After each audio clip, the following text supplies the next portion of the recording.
Hey everybody, this is a short update on the status of my Cadillac 864 DeVille 1981 that I've been working on to try to make run. Well, I'm kind of stuck, and I just thought maybe it was time to give you an update because I've been doing a bunch of work in the background that you haven't heard much about. Basically right now I have a seized engine. We'll get to the bottom line. This car belongs to a family member, and he drove it and apparently lost coolant or something. It overheated, and he kept driving it and didn't park it right away. He drove it until he got it here in his garage. And I don't know how hot it got or how far he went or whatever. It's hard to say. And that was like 5 or 6 years ago. So it hasn't moved in that long, and I've given some other updates, and you know, to get where I'm at, you know, I siphoned out gas, I put in new gas, it's stabilized, I've cleaned stuff up, new battery, all that kind of stuff. But when I got to the car, you know, the cooling system was very, very low. It took about, I mean, it was about half capacity. It took about at least 1.5 gallons of coolant to bring it up to level, which is a long ways to be down. I mean, when you looked in the radiator, I mean, she was, you know, halfway down the tank. So it wasn't cooling very well. And I was really worried about that, but you know, there's a lot of times where you can get away with things and survive. I just didn't know if there was any internal engine damage. So anyway, you know, for quite some time now, I've been working on this bit at a time when I have time. And, you know, I probably, since I put coolant in it and I got gas in it and I had it running, and it wasn't running well, but it was running, and enough that I could take it around the block, and, you know, probably I got 1 hour or 2 hours of runtime on it, max. And the last thing I had done was updated the ignition system, plugs, wires, you know, make sure that it had good ignition. It seemed like it was running way too rich. But it was like, why, you know, is it really rich or is it just misfiring because it's got a bad ignition system?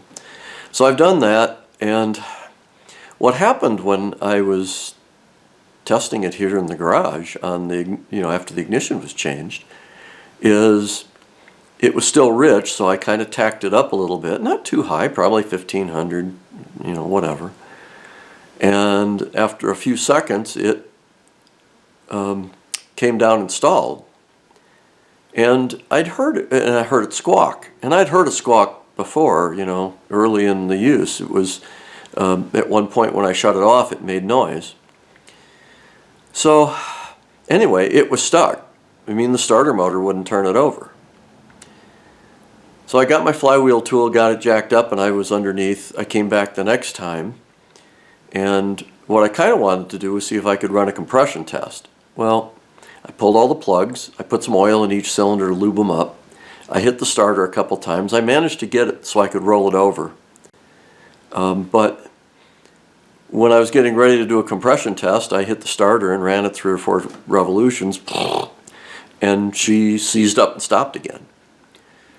So I quit, came back again now. So today, and in the meantime, I've been looking in the bores with my borescope camera and that, but everything's pretty dark in there. The pistons are black, tops are wet, and I get a look at the walls, but I really can't tell anything.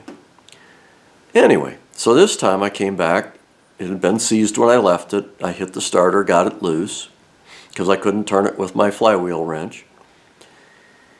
And then I decided the oil that I had on hand for the cylinders was fogging oil, like you use on a marine outboard or inboard, to store storage oil, and that stuff foams really good. So I probably put 1/2 or 3/4 of a can of it into this engine through all of the cylinders, and then, boy, she was turning over. I hit the starter just to roll it over, and boy, it was spinning over really well. And I did it several times, and it's like, boy, this is really pretty good. So I said, well, I'm going to give it one last chance. The oil in here was, you know, at least 6 years old. It was pretty black. I think it had gas in it from, running really rich. It smelled a little bit. So I said, I'm going to change the oil and filter, put the plugs back in it.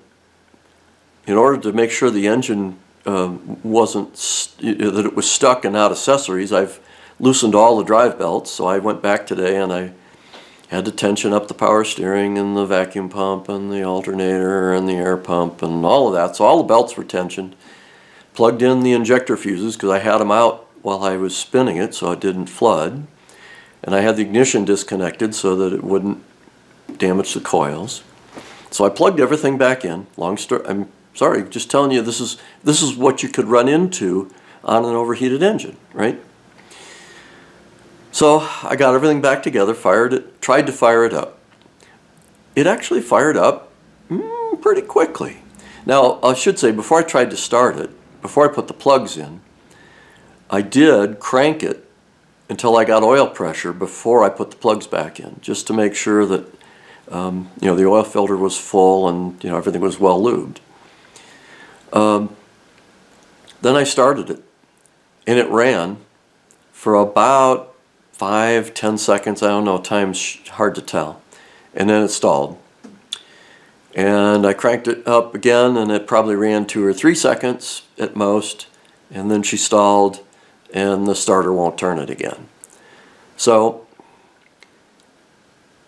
I'm going to say is that I've got piston and cylinder problems, all right? I didn't know what was the matter. That's why I was using a bore camera. So what I decided is that since I got enough oil in the cylinders that I could spin it over freely just by putting enough oil in the cylinders, it would free up. I think I got a piston that's badly scuffed. May have, if it was really hot, it may have even transferred aluminum to the cast iron wall.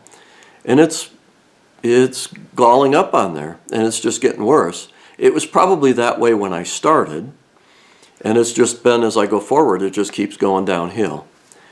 So, then you go, well, dang, it's a 1981. It's been around the block a few times. The 864 wasn't considered the greatest engine in the world because of various things. So what are we going to do? Well, my uncle's car, he'd really like it to run again. And he's kind of encouraging me to see if I can't figure out, this garage is kind of tight. So my next challenge would be, finding somebody to pull the engine and go through everything is tough. I'm kind of thinking I need to pull the engine here, get the intake and the computer stuff off of it and set aside, and figure out how to get the engine off and get it to somebody who can go through it. Don't know. There's reman engines that you can get. I don't know where I'm going to go yet. That's for the future. But you should sort of know is if you overheat one this bad, and I think it was overheated bad, and then on top of that, it was running rich enough that it may have been washing some of the fuel may have been washing some of the oil off the cylinder walls. Don't know. But that's where I'm at. You probably won't hear on this car for a while because I'm going to be trying to figure out what I'm going to do with it. And I only get around to work on this car about every month or so. I get a couple of days every month or 6 weeks. And hey, that's where I'm at. So I guess I'll just sign off and say that's all for now. If I can get something figured out, I'll be back.